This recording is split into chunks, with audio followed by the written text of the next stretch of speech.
Yeah, it's been good to meet you all, and it's been a fun couple days here. But I want to talk about success, okay?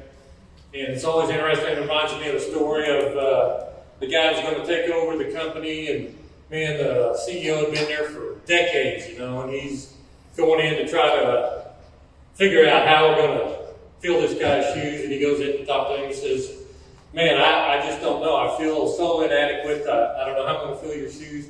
How in the world did you get to be so successful?" And the guy says, "Well, by making right decisions."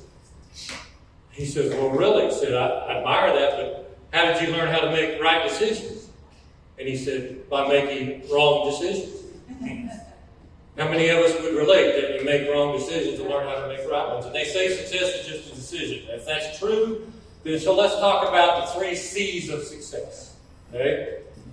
I know it doesn't take a rocket scientist to figure out there's only 2 C's, but maybe there is 3. Okay? So I believe the first C is chance, man. What's your chance to succeed? Guys, we live in America. Us cowboys are patriots. We don't think so. Go to a rodeo. They still playing the national anthem. They still say a prayer. You're not going to see any cowboys kneeling during the flag stand. We're patriots, and I believe America was founded on the principles of freedom and liberty, and I can't believe what's going on in America today, around the whole world. It just blows my mind. But we live in the land of opportunity, and I don't know about you guys. Like Tony said, I've done a lot of things, but by the time I was 18 years old, I owned my first business. I've been doing it ever since, and it's been good to me. In fact, I believe the American dream was not to own your own home. I'm sorry. I think the American dream is to own your own business, own your own home, just a byproduct of owning your own business. And we've gotten so diluted in that. It's like, oh yeah, get a good education, get you a good job, and go to college. No, I'm not a college graduate. Sorry, I didn't get that. And so I believe that there's an old saying, I'd rather be prepared for an opportunity and not have one than to have an opportunity and not be prepared. I tried my best now to be ready for an opportunity. I remember when I was 16 years old, I had a chance to go to work for the county road department to mow ditches and make $1.35 an hour, the minimum wage, instead of $1 an hour, driving a tractor 12 hours a day on the farm. And me and my cousin, who was a little older than I, we jumped at it, okay? And so the way that worked is every morning you get there and everybody gathers around the break room and got your assignment, and then everybody went out and worked and came back in the afternoon. I mean, it's government, okay? And so everybody gathered up in the break room again, and you watched the clock until it got to quit time, and then everybody got up and walked out. Well, my cousin and I had been there about a week, and we're sitting around the break room ready to leave one evening, and one of the guys comes over at us. In fact, it's my mom's cousin.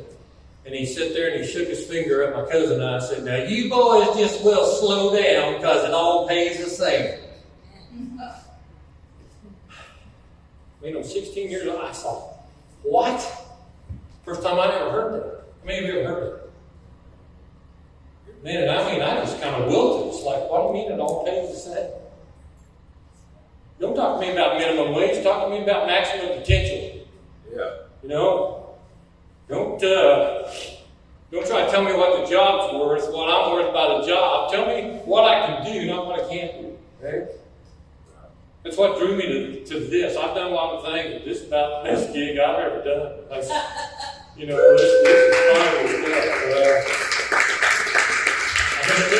Literally, I made in 3.5 days what I made in 9 months at the job I quit to do this. Amen. Literally, 3.5 days I made as much as 9 months. Trading dollars for hours. So I'm just not into that, okay?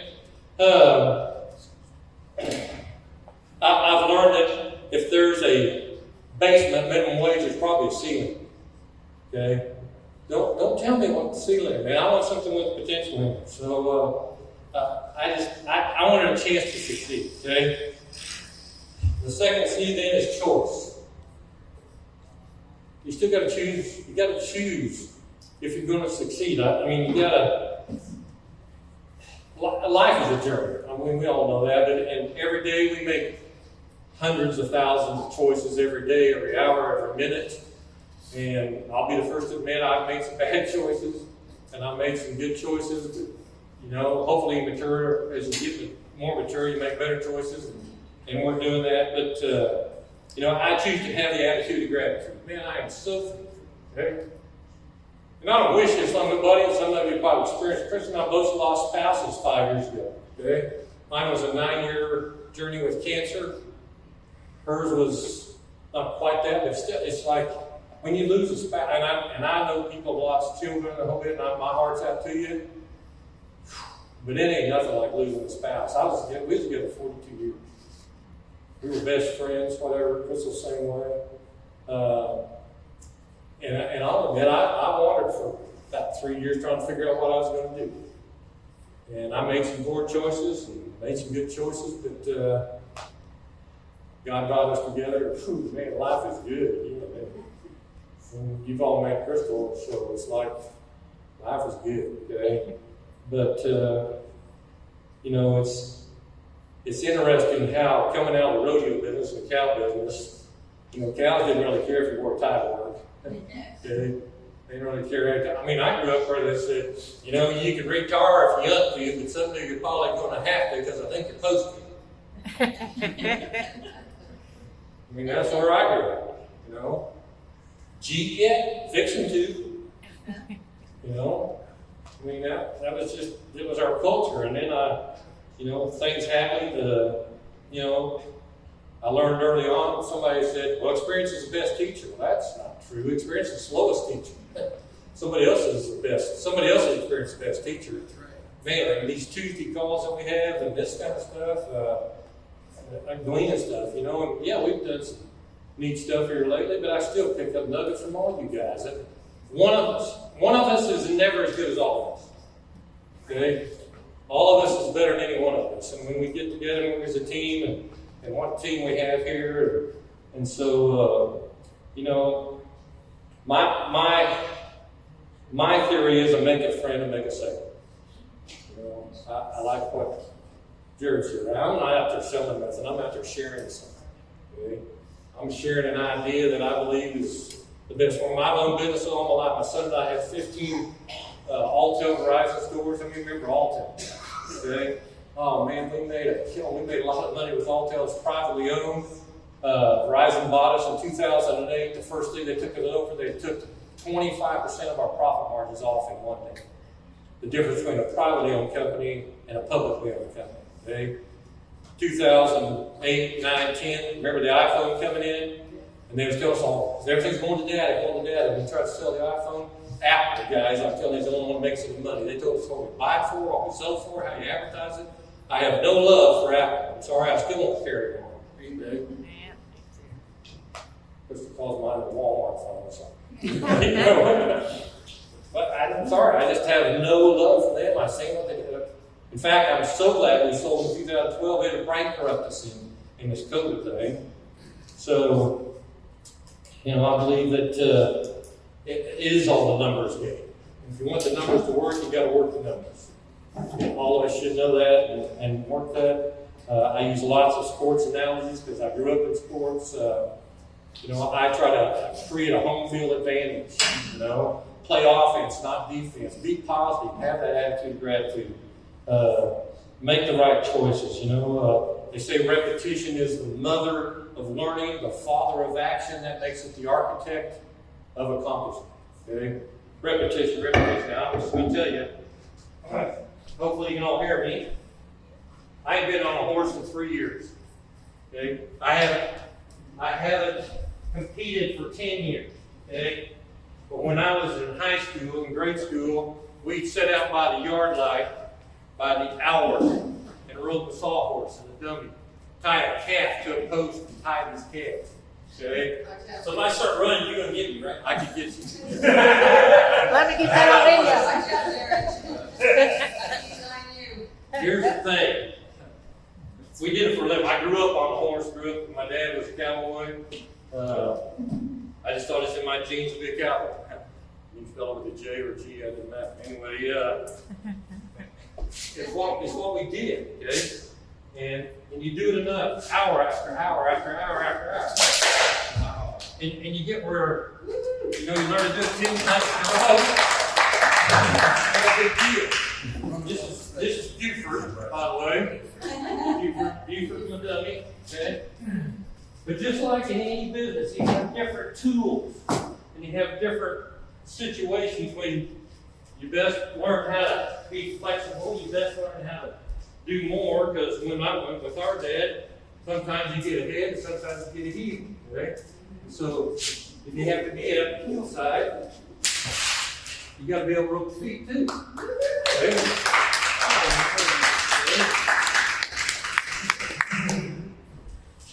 I've roped a coyote. I've roped a hog. Not because I was supposed to, but it sure was fun.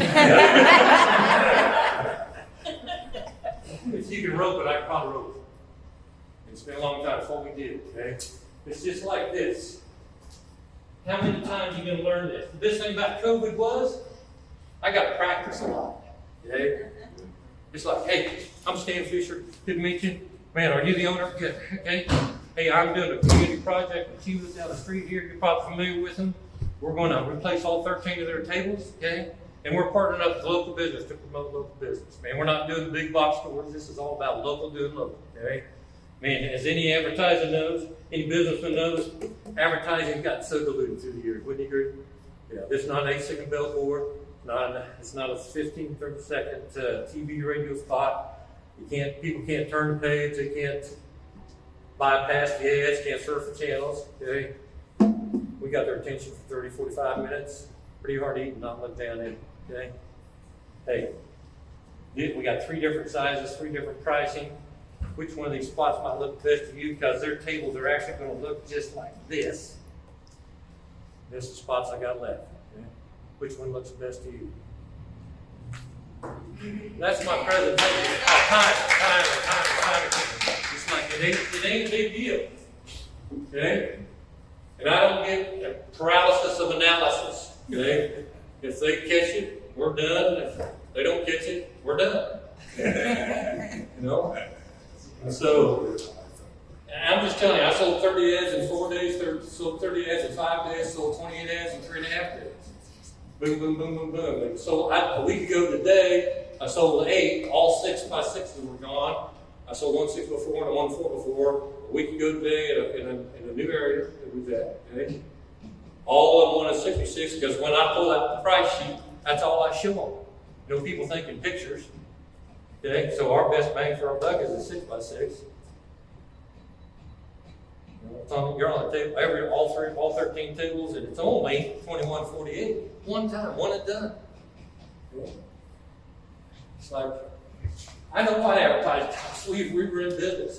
This is nothing. This is nothing. Now, is it a little different? Yes. You know, I understand it's a little different. Most of the time you're advertising by the month or by the year. This is one and you're done for 3 years. And then I shut up and listen. And the first question they ask takes me to whichever direction I'm going. Okay? Because I've learned, the Bible says, quick to listen, slow to speak. And there's a lot of wisdom in that. And so, life really is a classroom. When I practiced during COVID, there was always 3 presentations I did every time. The one I was going to do, the one I did, and the one I wished I did. How many of you relate? Okay? And you tweak it, and you learn. It's like sometimes you win, sometimes you learn. And you don't learn anything from the successes, you always learn from the failures. And failures an event, it's not a person. I had to learn that the hard way. Because when I was growing up, my dad told me every day, if you don't pay attention, you're going to bounce. Nothing. Every day I was. You don't pay attention, you're going to back to nothing. And I'm one of the type A personalities. I said, I'll show you. Okay? Because all my other brothers are on depression meds. It's interesting. Make a friend, make a sale. I want to tell you one other story. We're out of Garment where I sold them all those ads in 3.5 days. And sold one to the water barrel, which he was one of the route salesmen that sold the water, purified water. So I met with his wife the first day. She took it, but you have to come back the next day because my husband got the checkbook, whatever. So I go back the next day, and sure enough, he's there, and she's not. We do the contract, he gives me the check, and before I could even ask him, do you know anybody else? He goes, hey, Stan, man, I delivered all these other business around here. Where else have you been? I said, well, here's one spot so far. He just picked up his phone. Hello? Sergio. Hey, the guy's here selling a Mazda Tevy. You probably ought to have one. Okay. Hangs up and said, you need to go out and see Sergio. He's got him a new body shop out here in the southeast part of town, and go out there. So I left there. I put it in my phone to find him. Couldn't hardly find him because he hadn't set up his Google account yet. So I finally find him, show him what we're doing. He decides to buy it. I get to the part where do you want your QR code to go? You got a website? No. You got Facebook? No. I said, Sergio, man, I realize you just moved out here and you ain't had time to set this all up, but you know, this could be a real benefit to you. He said, well, I don't know how to do that. I said, hang on a second.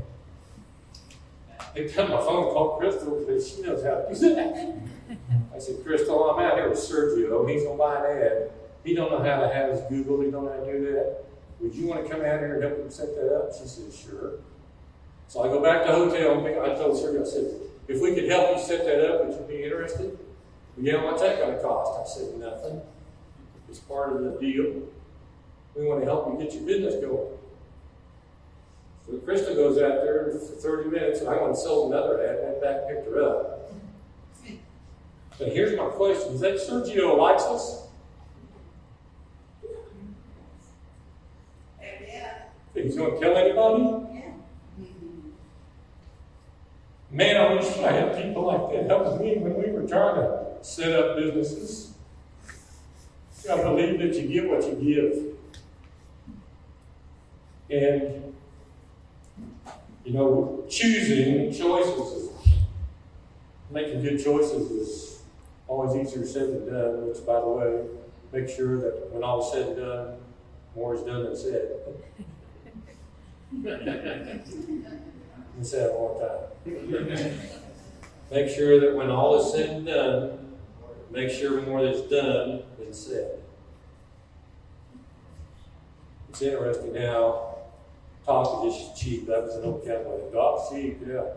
Get on the horse, show me what you can do, you know. Which leads me to the third C. You know, there's a hidden C in success, and I believe it's the toughest one, and that word is change. And change kind of has a negative connotation, so let's, for the sake of change, let's change it to improve, because as politics has shown us lately, change for the sake of change ain't always improved. Stan Fisher grew up cowboy, but I grew up in sports, I grew up in stuff. I always felt like I was want to be the leader. I was never a very good follower, but nobody ever told me, hey, why don't you read? Well, they did finally. Why don't you read How to Win Friends and Influence People? Because I thought it was how to lose friends under the influence. Cowboy way.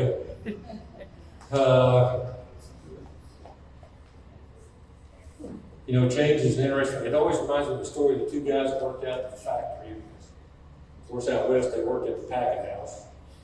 So every day they get off early and they had to stop by the Dewdrop Inn to get some liquid courage to face the evening.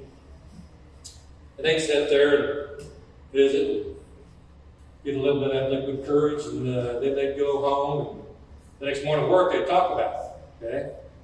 So look, one morning they get back to work and they're talking, hey, you know, one of them said to the other, said, you know, we might have stayed there a little too long last night. His buddy looks at him and says, oh yeah, why's that? He says, well, you know, when we left there, it started raining, then it started sleeting, then it started snowing, and I'm driving along on an old big truck and I'm hearing thump, thump, thump, thump. And his buddy goes, oh man, you had a flat tire? He goes, yeah, I've got them big knobbies on my truck, you know. I got out in the rain and the sleet and the snow, and I got soaking wet. I like to froze to death changing that tire. He said, I got back in my truck and I took off and I heard thump, thump, thump, thump, thump. And his buddy goes, oh no, you had another flat tire? He goes, no, I changed the wrong tire.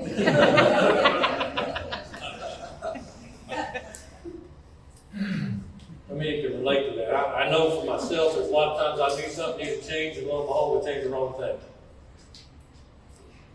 Because change for the sake of change ain't always improvement. And I've learned you don't have to get sick. You don't have to be sick to get better. You know, I found out leaders are readers, so I started reading. I started listening to positive stuff. Started listening to tape. I remember the first time somebody gave me a tape to listen to. I'm going, what? Why would you listen to a tape instead of country music? I put that in. It said, "Pigs don't know pig stink." And I thought, dude, this is one of the good country joke tapes. And it was about life and change and how we're sheep following somebody and we want to be in business for ourselves but we can't. And man, it made an impact on me. I got hungry to listen to this stuff. Okay? And so I've learned that I don't get what I want, I get what I expect.